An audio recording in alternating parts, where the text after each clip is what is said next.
आदर्श विद्या मंदिर प्राथमिक विद्यालय राजेंद्र गुरुनगर महेशपुरा रोड जालोर। शोभा परियार कक्षा 4 विषय हिंदी पाठ 3 जिलों के नगरी भाग प्रथम।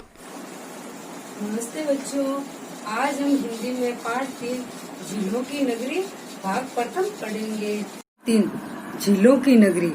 जिलों की नगरी उदयपुर शहर को भी कहते हैं क्योंकि राजस्थान में सबसे ज्यादा जिले उदयपुर शहर में, इसलिए इसे जिलों की नगरी भी कहा जाता है।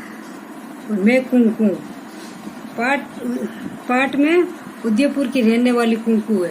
वो कहती मैं कुंकू हूँ, मैं उदयपुर में रहती हूँ।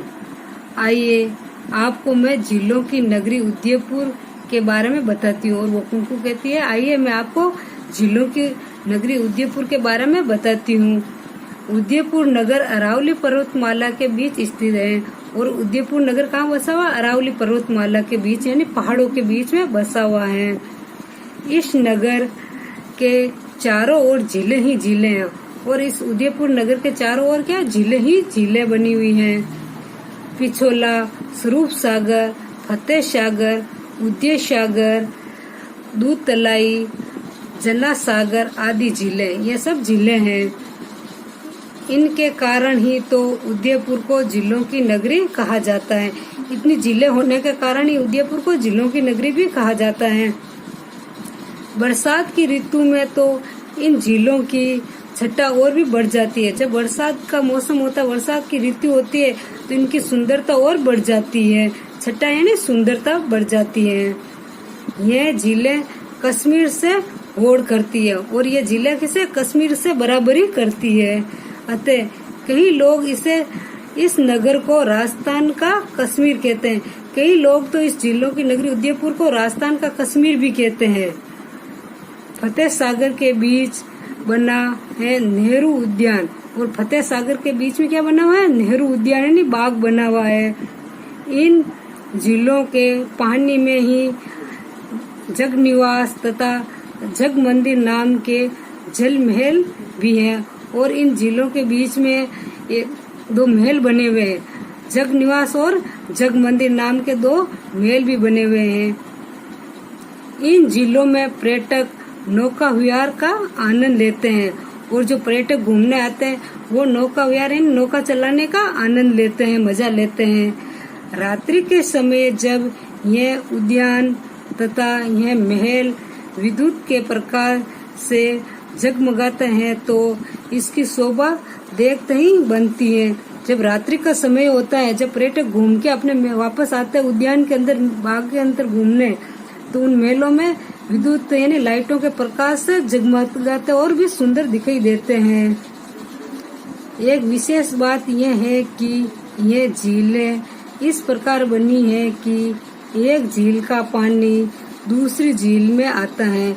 अतः ये झीलें जल संरक्षण का उत्कृष्ट उदाहरण है।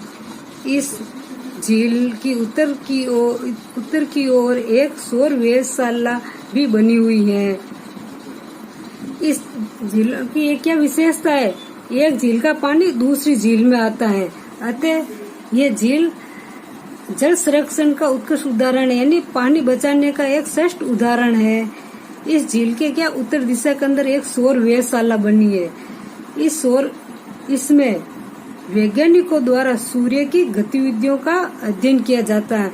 और इस सौर वेधशाला में क्या सूर्य की गतिविधियों का अध्ययन करते हैं वैज्ञानिक लोग। उदयपुर नगर में कई ऐतिहासिक तथा दर्शनीय स्थल है। पिछोला झील के किनारे महाराणा प्रताप के वंशजों का भव्य महल है। और पिछोला झील के किनारे क्या महाराणा प्रताप के वंशजों ने उनके परिवारों के महल भी बने हुए हैं। इसमें कांच का काम तथा चित्रकारी अद्वितीय है। और इनके अंदर क्या कांच का काम भी किया हुआ है और सुंदर चित्र भी बनाए गए हैं। फतेह सागर के किनारे पूर्व की ओर मोती नगरी नामक एक प्रसिद्ध ऐतिहासिक स्थल है। जो फतेह सागर के किनारे पूर्व की ओर क्या है? मोती नगरी नाम का एक प्रसिद्ध ऐतिहासिक स्थल है। इस पर चेतक घोड़े पर सवार महाराणा प्रताप की विशाल प्रतिमा है। और इस घोड़े पर महाराणा प्रताप की विशाल यानी बड़ी प्रतिमा यानी मूर्ति बनी हुई है। उसी परिसर में महाराणा प्रताप के सहयोगी हकीम खां सूरी, भामाशाह, भीलू राणा, पुंजा, मन्ना, झाला आदि की प्रतिमाएं भी हैं। उसी परिसर में यानी उसी जगह पर उनके महाराणा प्रताप के सहयोगी थे, जो युद्ध में सहयोग किए थे, उनकी भी मूर्तियां बनी हुई हैं वहाँ पर। ध्वनि प्रकाश कार्यक्रम के माध्यम से यहाँ मेवाड़ की गौरव गाथा को दर्शाया जाता है। वहाँ पर ध्वनि प्रकाश छोटी छोटी फिल्मों के माध्यम से मेवाड़ की यानी उदयपुर की कहानियां दर्शाई जाती हैं। इससे दर्शकों में राष्ट्र प्रेम की भावना का संचार होता है और इससे छोटी छोटी इन फिल्मों के माध्यम से जो घूमने आते हैं दर्शक, उसमें राष्ट्र प्रेम की भावना का संचार भी होता है। यहाँ दिन रात पर्यटकों का आना जाना बना रहता है और वहाँ पर उदयपुर में दिन रात पर्यटकों का आना जाना रहता है। फतेह सागर के पास ही उत्तर में स्थित एक पहाड़ी पर नीमच माता का सुंदर मंदिर है और फतेह सागर के पास में एक उत्तर दिशा में पहाड़ी पर नीमच माता का क्या सुंदर एक मंदिर बना हुआ है। यहाँ प्रतिदिन श्रद्धालुओं का तांता लगा रहता है और प्रतिदिन भक्तजनों का आना जाना लगा रहता है। इस पहाड़ी के पीछे ही प्रताप गौरव केंद्र बना हुआ और इस पहाड़ी के पीछे क्या एक प्रताप गौरव केंद्र बना हुआ है।